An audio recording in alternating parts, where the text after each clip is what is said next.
Vous êtes sur France 24, c'est l'heure du journal de l'Afrique. Heureux de vous retrouver, soyez les bienvenus. À la une, coup de théâtre dans la crise entre la RDC et le Rwanda. Une rencontre a eu lieu ce mardi à Doha, sous l'égide du Qatar, qui a communiqué sur les réseaux sociaux avec cette photo symbolique où l'on voit Félix Tshisekedi et Paul Kagame réunis autour de l'émir Al Thani. Nous en parlerons avec le journaliste Christophe Rigaud. Il est notre invité. Alger rejette la liste d'une soixantaine de ses ressortissants expulsables transmises par Paris. En réponse, le ministre de l'Intérieur français Bruno Retailleau a promis une riposte graduée. Parmi les menaces brandies par la France, la remise en cause de l'accord franco-algérien de 1968. Enfin, nous irons sur les traces de Césaria Evora, l'immense chanteuse capverdienne décédée en 2011. Celle que l'on surnomme la diva aux pieds nus a passé la majorité de sa vie à Mindelo, sa ville natale, où s'est rendue notre correspondante. Le reportage en fin d'édition. Je le disais en titre, énième rebondissement dans la tentative de médiation entre la République démocratique du Congo et le Rwanda, avec un nouvel acteur qui entre en piste, le Qatar, qui par son ministère des Affaires étrangères a publié ce mardi soir un communiqué, mais surtout cette photo où l'on voit les deux présidents face à face et l'émir du Qatar plein sourire au milieu. Kinshasa confirme cette rencontre. Les détails avec notre correspondante Aurélie Bazaraki-Bangoula.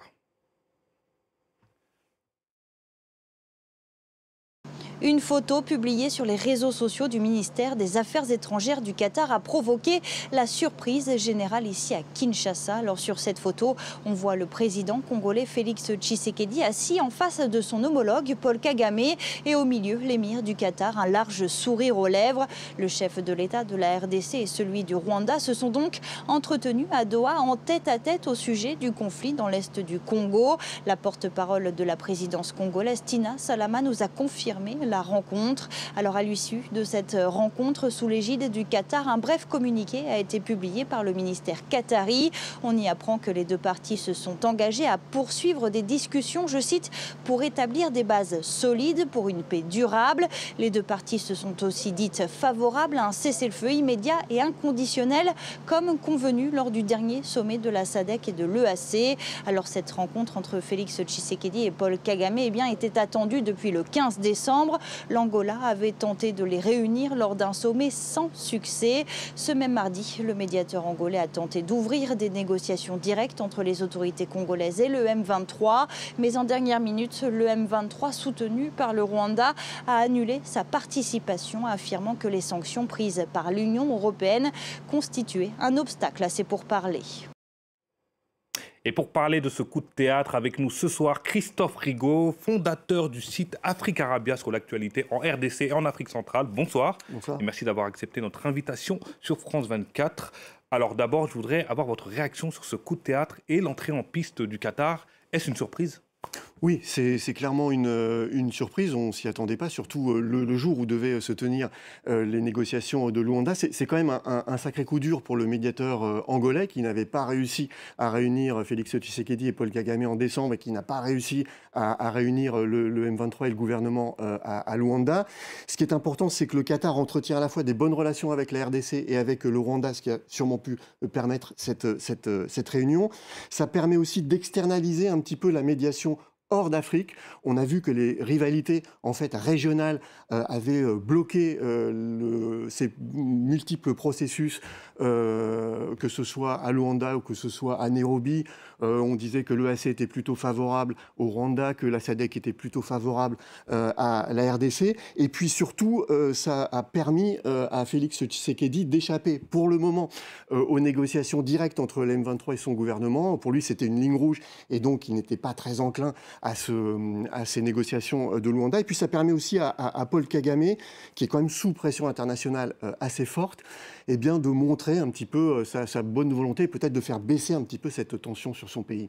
Et on l'a vu avant ce rebondissement, c'était hier, l'Union européenne sanctionnait des membres du M23 et par la suite, le groupe politico-militaire annonçait son retrait des négociations de Luanda. On avait l'impression qu'on avait fait un pas en arrière dans la recherche d'un accord de paix.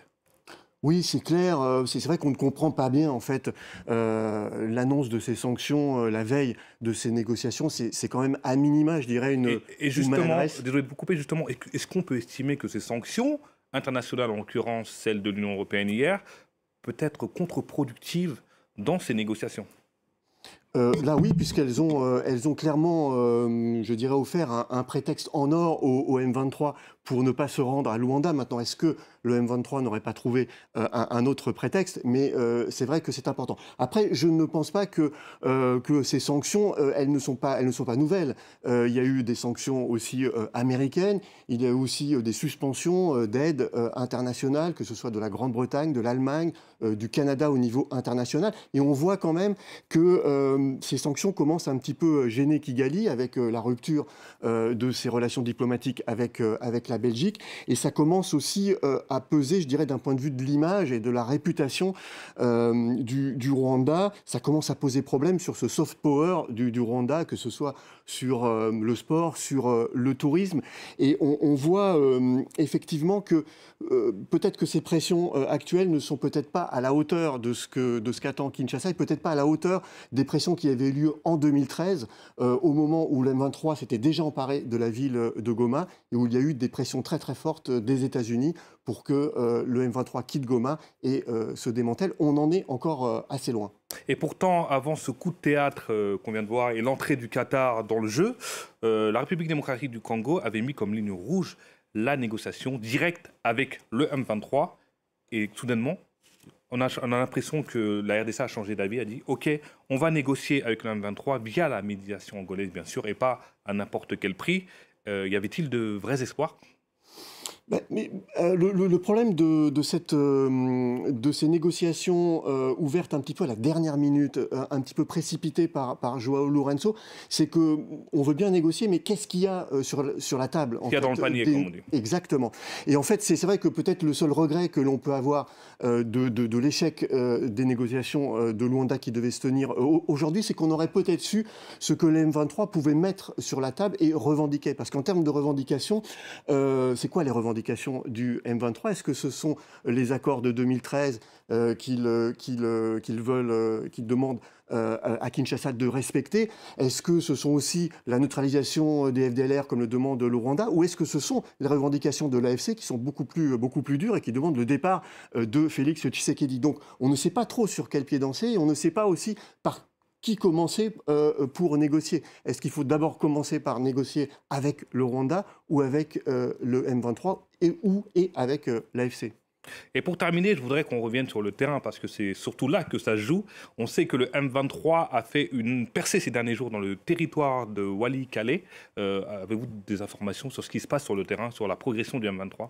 Alors sur l'ouest, ils ont effectivement beaucoup progressé vers Walikale. Ils ne font pas mystère de leur objectif qui est en fait la ville de Kisangani, qui est un petit peu plus au nord.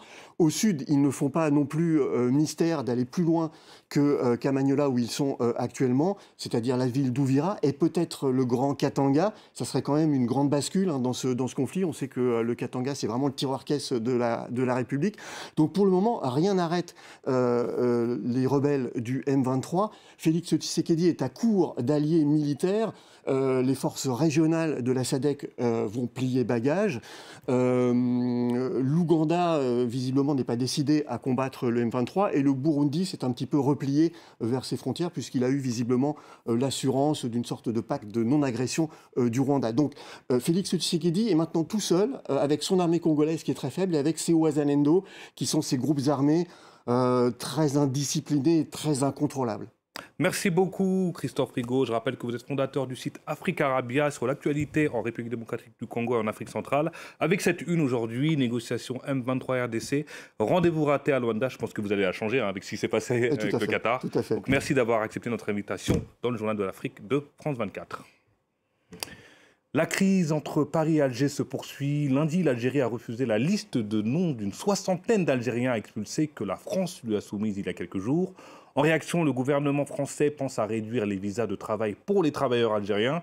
Une série de réponses graduées est à la réflexion. Au cœur des tensions, l'accord migratoire franco-algérien de 1968. On revient sur cet accord avec Jade Levin. Au cœur des tensions entre Paris et Alger, l'accord franco-algérien signé le 27 décembre 1968 entre l'ancien président Abdelaziz Bouteflika, alors ministre des Affaires étrangères, et la diplomatie française. Il crée un statut particulier pour les ressortissants algériens en matière de circulation, de séjour et d'emploi en France. Contrairement aux autres étrangers, les Algériens n'ont pas besoin de carte de séjour pour rester plus de 3 mois sur le territoire, mais doivent obtenir un certificat de résidence. Plus de 600 000 ont été délivrés en 2023. Signé 6 ans après la fin de la guerre d'Algérie, qui conduira à son indépendance en 1962, l'accord permet alors à la France de pallier son manque de main-d'œuvre pour soutenir son économie. En 2020, 870 000 Algériens nés en Algérie habitaient en France, soit les plus nombreux ressortissants étrangers dans le pays. L'accord facilite leur entrée en France, où ils peuvent venir y exercer librement une activité de commerçant ou de profession indépendante. L'accès à un certificat de résidence de 10 ans est aussi facilité. En revanche, l'accord relève du droit international et prime donc sur le droit français. Conséquence, les Algériens ne peuvent pas prétendre à d'autres titres de séjour, comme à la carte étudiant programme de mobilité. Les plus jeunes sont donc perdants. L'accord a fait l'objet de 3 révisions, en 1985, 1994 et 2001, mais les grands principes du texte ont été maintenus. Il est aujourd'hui jugé caduc par la droite française qui exige de le renégocier. L'Algérie, de son côté, qualifie cette volonté de projet raciste et islamophobe. On l'appelait la diva aux pieds nus. L'artiste capverdienne Cesaria Évora a conquis le monde avec la morna, un genre musical aux accents nostalgiques, inscrit au patrimoine immatériel de l'UNESCO. À Mindelo, sa ville natale où elle a habité jusqu'à la fin de sa vie en 2011, son ombre et sa musique vivent toujours dans les rues et le cœur des habitants. Notre correspondante Sarah Sako s'est rendue sur place. Regardez ce reportage.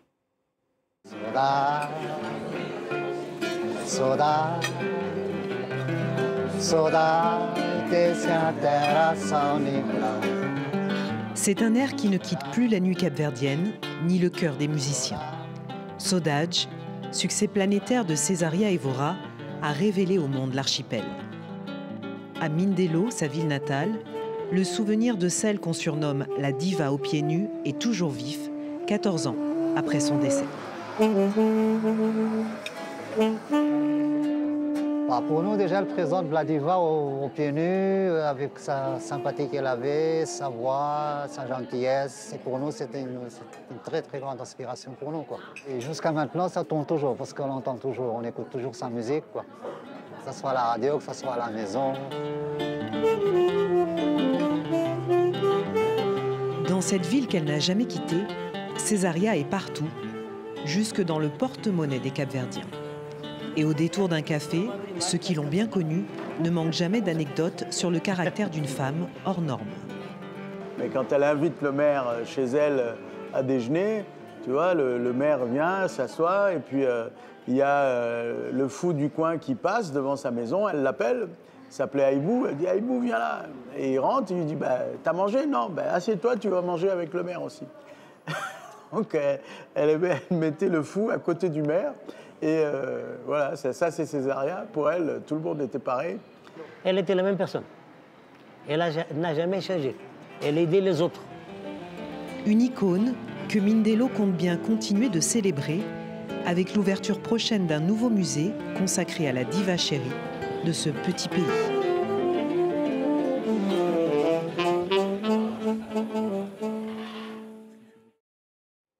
C'est la fin de cette édition. Merci de nous avoir suivis. Tout de suite, c'est l'Actu 360 avec Anthony Saint-Léger.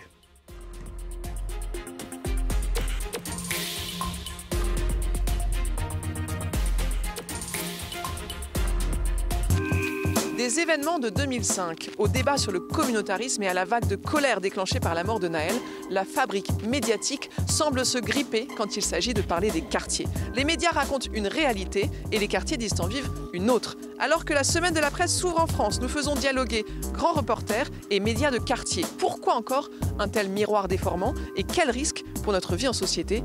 On souffre, disons, d'une certaine problématique à ce niveau-là parfois, où on décide de raconter les quartiers populaires comme on raconterait autre chose finalement. Souvent, les gens qui parlent le plus de nous sont ceux qui nous connaissent le moins en fait. Au micro, la voix est libre. Retrouvez votre émission avec des personnalités issues des quartiers ou pas. C'est sur France 24 en podcast et sur YouTube.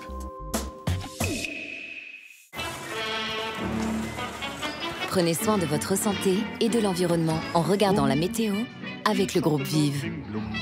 Groupe Vive, pour une santé accessible à tous.